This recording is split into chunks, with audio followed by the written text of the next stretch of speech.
According to Bhagavad Gita, Krishna is the supreme, ultimate Godhead, to whom even Shiva must bow down. Although many people in India think that Shiva is supreme. But there are numerous accounts in Shastra to explain that Shiva is subordinate and subordinates himself to Krishna. This is not a matter of opinion. Krishna himself identifies himself as a source of all material and spiritual worlds in 10:18 Bhagavad Gita. Aham sarvasya prabhavo mata sarvam pravartate iti matva vajantimam buddha bhava samandrita. And Arjuna confirms that Krishna is indeed the supreme. Krishna is Devesh, the God of all gods. There are countless incidents from the Puranas where Shiva is clearly seen to be Vishnu's devotee. For example, the story of Brikasura. He was a demon. He performed severe austerities to get a boon from Shiva. And he did. Shiva gave him the boon that whoever he touched with his finger, their head would crack in half. It was a very powerful astra. So then, when Brika got this power, he decided to try it out on Shiva. As Shiva was running all over the universe, he finally ended up in Vaikuntha. Hearing the words of the frightened Shiva, Vishnu devised a plan to help him.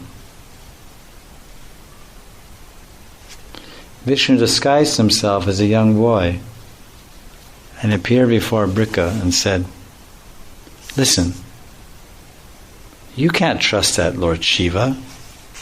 He gave you that benediction to crack heads. But don't you know that he's always lying and joking? I'm sure he didn't tell you the truth. He was just teasing you. Why don't you touch your own head? You'll see that nothing will happen." Brika touched his own head and died. But the point of this story is Vishnu's superiority over Shiva, who could not resolve the problem on his own.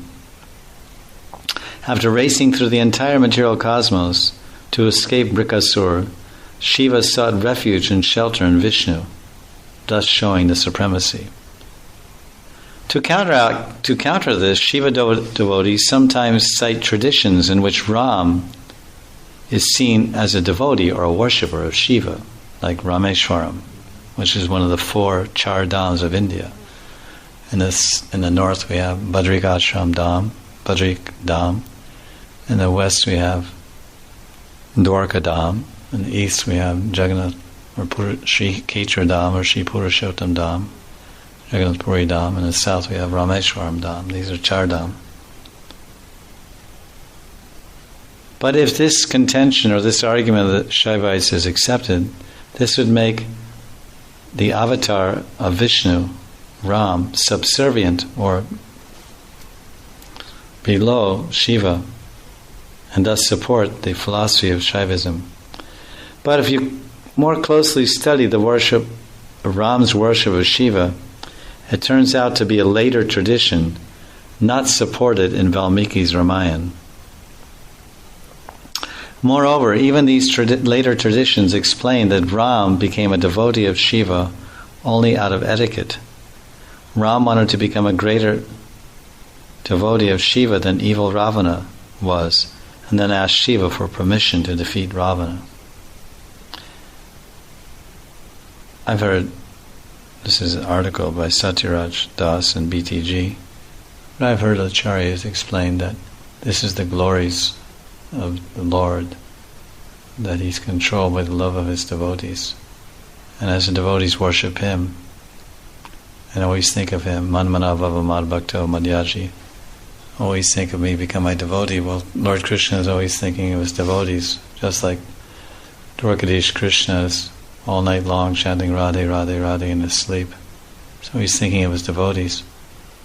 So Lord Shiva is Vaishnavan Yata Shambhu, so Lord Ramachandra, he accepts that and he believes that, and to show the supreme position of his devotee, he's worshipping him.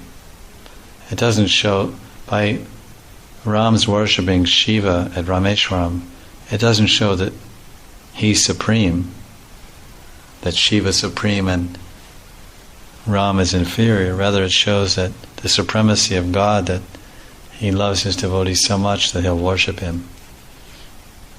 To show that my devotee is worshipable, he sets the example.